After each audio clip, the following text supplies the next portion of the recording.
नमस्कार मित्रों, बहुत बहुत स्वागत है आपका। आइए आज हम देखते हैं आषाढ़ का एक दिन नाटक, जो कि आपके एग्जाम के लिए बहुत ही महत्वपूर्ण नाटक है। इससे एक दो क्वेश्चन आपके एग्जाम में जरूर बनते हैं। तो चलिए इसके महत्वपूर्ण कथनों को देखते हैं और पात्रों को। सबसे पहले देखेंगे इसका प्रकाशन वर्ष 1958 है, मतलब 58, और लेखक हैं इसके मोहन राकेश। और मोहन राकेश का जन्म हुआ था कब? 1925 में, ठीक है। और यह एक 3 अंक का नाटक है। यह एक ऐतिहासिक और आधुनिक भावबोध का नाटक है, ठीक है। इसको याद रखना कि ये कैसा नाटक है। यह एक आधुनिक भावबोध का नाटक है और इसको कोई अगर कह सकता है तो बिंबों का नाटक भी कह सकता है। ये किसने कहा था? ये बच्चन सिंह ने कहा था। इसके पात्र देखते हैं। अंबिका, अंबिका क्या है? ग्राम की एक वृद्धा है। मल्लिका, मल्लिका उसकी पुत्री है। अंबिका की पुत्री कौन है? तो मल्लिका है। कालिदास कौन है? कवि है। दंतुल राजपुरुष है। मातुल कवि, मातुल है। और ये निक्षेप क्या है? ग्राम पुरुष है। विलोम ग्राम पुरुष है। और रंगणी, संगणी क्या है? नागरी हैं दोनों। अनुस्वर और अनुनासिक क्या है? अधिकारी हैं। प्रियंगु मंजरी कौन है? तो ये है राजकन्या, कवि पत्नी, ठीक है। अब देखते हैं हम कथनों को। कथन इसके बहुत ही महत्वपूर्ण कथन है। मैंने भावना में भावना का वर्णन किया है। ये किसका है? मल्लिका का कथन है। तुम जिसे भावना कहती हो वह एक छलना है, ठीक है। ये किसका है? अंबिका का। जो मल्लिका है वो कालिदास से प्रेम करती है और वो कहती है, जब उसकी माँ समझाती है कुछ भी तो वो कहती है मैंने भावना में भावना का वर्णन किया है। तो अंबिका उसके जवाब में कहती है तुम जिसे भावना कहती हो वह केवल एक छलना है, धोखा है, ठीक है। और आगे दूसरा कथन है कि कभी वर्षों में यह आकृतियाँ यहाँ दिखाई देती हैं और जब भी यह आकृतियाँ यहाँ दिखाई देती हैं कोई ना कोई अनिष्ट होता है। ये किसका कथन है? ये अंबिका का कथन है। वो मल्लिका से कहती है कि मुझे बहुत दिनों बाद ये आकृतियाँ दिखाई दी हैं और पहली बार जब दिखाई दी तो उस महामारी में तुम्हारे पिताजी नहीं रहे थे या ख़त्म हो गए थे, ठीक है। तो मल्लिका के जो पिताजी हैं वो महामारी से ख़त्म हुए थे, ठीक है। और मल्लिका का जीवन उसकी अपनी संपत्ति है। तो जब अंबिका कालिदास से प्रेम करने के लिए मना करती है तो उसके जवाब में मल्लिका क्या कहती है कि मल्लिका का जीवन उसकी संपत्ति है, ठीक है। और ये जो नेक्स्ट कथन है, शब्द और अर्थ राजपुरुषों की संपत्ति है, जानकर यह आश्चर्य हुआ, यह आश्चर्य हुआ। ये किसका कथन है? ये कालिदास का कथन है। यह हरण शावक इस पर्वत भूमि की संपत्ति है, हम इसके सजातीय हैं। ये किसका कथन है? ये भी कालिदास का कथन है। तुम्हारे लिए प्रश्न अधिकार का है, मेरे लिए संवेदना का। ये किसने कहा? ये मल्लिका का कथन है।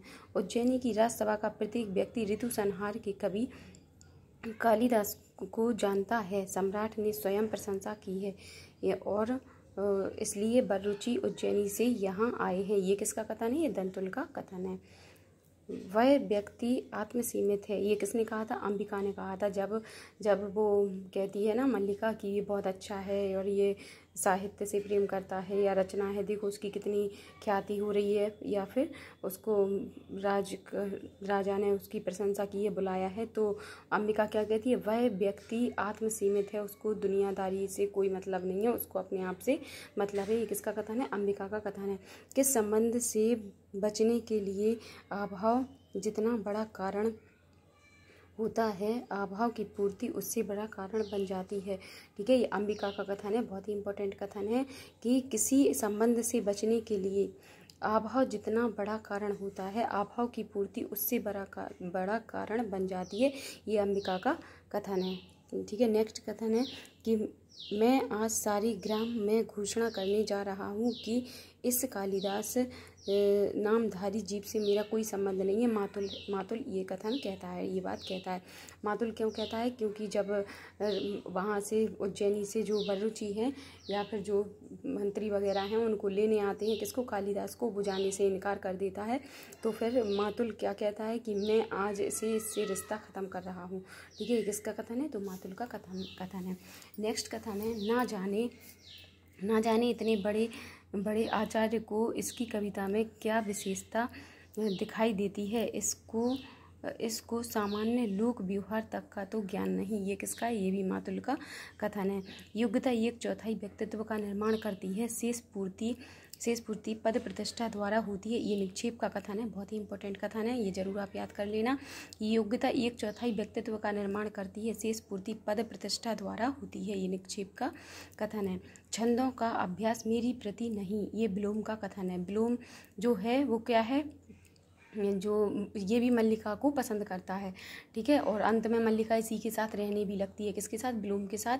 और कालिदास से क्या एक चिढ़ता है ये, उसको देख के उसके साथ मतलब ऐसे अपने आप को कंपेयर करता है, ठीक है। तो वो क्या कहता है कि छंदों का अभ्यास मेरी वृत्ति नहीं है, क्योंकि कालिदास क्या है, एक लेखक है, एक साहित्य में रुचि रखने वाला है, तो वो छंदों का है।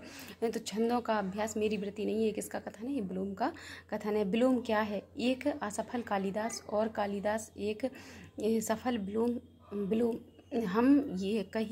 हम कहीं एक दूसरे के बहुत निकट पड़ते हैं, ये किसका कथन है, ये भी ब्लूम का कथन है। और ये बहुत ही इम्पोर्टेंट कथन है कि ब्लूम क्या है, एक असफल कालिदास और कालिदास क्या है, एक सफल ब्लूम, हम कहीं एक दूसरे के बहुत निकट पड़ते हैं, ये ब्लूम का कथन है। राजनीति साहित्य नहीं है, ठीक है, और उसमें एक एक क्षण का महत्व है, ये किसका कथन है, ये प्रेमयू मंजरी का कथन है, ध्यान रखना। और दूसरा कथन है इसका कि सचमुच वैसी ही हो जैसी मैंने कल्पना की थी, ये भी प्रेमयू मंजरी का कथन है। जब वो मल्लिका को देखती है, और क्योंकि कालिदास उसको बताता रहता है उनकी बातें, किसकी, मल्लिका की, तो जब वो प्रेमयू मंजरी यहाँ पे आती है मल्लिका के घर, तो मल्लिका को देख के कहती है कि सचमुच वैसी ही हो जैसे ही मैंने कल्पना की थी, ये प्रेमयू मंजरी का कथन है। और राजनीति साहित्य नहीं, उसमें एक एक क्षण का महत्व होता है, ये किसने कहा, ये भी प्रेमयू मंजरी ने कहा। नेक्स्ट कथन है कि मैं अनुभव करता हूँ कि ग्राम प्रांत मेरी वास्तविक भूमि है, मैं कई सूत्रों से इससे जुड़ा हुआ हूँ, उन सूत्रों में तुम हो, आकाश है, धरती है, पर्वत है, तमाम चीज़ें हैं। जब वो कालिदास जाता है ना वहाँ पे कश्मीर उज्जैन से जो लेने आए हैं उसको बर्रुचि जी, तो वो उससे कहता है, किससे, मल्लिका से, कि मैं अनुभव करता हूँ कि इस ग्राम प्रांत में मेरी वास्तविक भूमि है, मैं इस ग्राम प्रांत की भूमि से कई सूत्रों से जुड़ा हुआ हूँ, उसमें आकाश है, धरती है, तुम हो, सब कुछ है। तो ये किसका कथन है, कालिदास का कथन है। नेक्स्ट कथन है, यह क्यों नहीं सोचते नई भूमि तुम्हें यहाँ से अधिक संपन्न और उर्वर मिलेगी, ठीक है। मतलब वह कहती है कि तुम जाओ यहाँ से और अपनी उन्नति करो, और तुम क्यों नहीं सोच रहे हो कि नई भूमि तुम्हें और अधिक क्या ख्याति प्राप्त करवाएगी, या फिर तुम्हारा अच्छा नाम होगा, यश प्राप्ति होगी तुम्हें। तो कालिदास इसके जवाब में कहता है कि नई भूमि सुखा भी तो सकती है, ये किसका कथन है, कालिदास का कथन है। कोई नेक्स्ट कथन है, कोई भूमि ऐसी नहीं जिसके अंतर में कोमलता ना हो, ये मल्लिका का कथन है। व्यक्ति उन्नति करता है तो उसके नाम के साथ कई तरह के आक्षेप अपवाद जुड़ने लगते हैं, ये किसका है, मल्लिका का कथन है। नेक्स्ट कथन है, ऋतु संहार कुमार संभवम मेघदूत एवं रघुवंशम के प्रणेता कश्मीर के भावी शासक देव मातृगुप्त हैं। मातृगुप्त ये अनुस्वर का कथन है, ठीक है। अनुस्वर का कथन कौन सा है कि ऋतु संहार कुमार संभवम मेघदूत एवं रघुवंशम के प्रणेता कश्मीर के भावी शासक मातृगुप्त हैं, ठीक है, ये अनुस्वर का कथन है। फिर नेक्स्ट कथन है, मातुल का शरीर लोहे का बना है, आत्म सलाख नहीं, ये किसका है, ये मातुल का कथन है। और नेक्स्ट कथन है, लो पढ़ लो मेघदूत की पंक्तियाँ, आज वह तुम्हें तुम्हारी भावना का मूल्य देना चाहता है, ये अंबिका का कथन है। अब नेक्स्ट कथन है कि राजकीय पद धूलि जब घर में पड़ती है तो लोग गौरव का अनुभव करते हैं, ये ब्लूम का कथन है, ठीक है।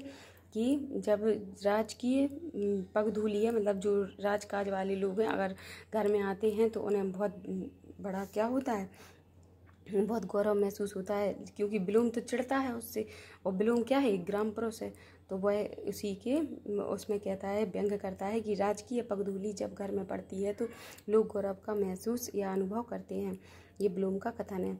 अब नेक्स्ट कथन है कि मुझसे कोई पूछे तो मैं कहूँगा कि राजप्रसाद में रहने से अधिक कष्टकारक स्थिति संसार में हो ही नहीं सकती, ये मातुल का कथन है। क्योंकि जब मातुल वहाँ पे जाता है ना उज्जैनी, तो वह देखता है कि ना तो वो कहीं जा पा रहा है, ना अपने मन से कुछ खा पा रहा है, आगे पीछे उसके मंत्री हैं हाँ जी कर रहे हैं, तो वो स्वतंत्र रूप से नहीं जी पा रहा था वहाँ पे। तो वो कहता है कि अगर मुझसे कोई पूछे कि पूछे तो मैं कहूँगा कि राजप्रसाद में रहने से अधिक कष्टकारक कुछ भी नहीं है इस संसार में। ये किसका कथन है? तो मातुल का कथन है।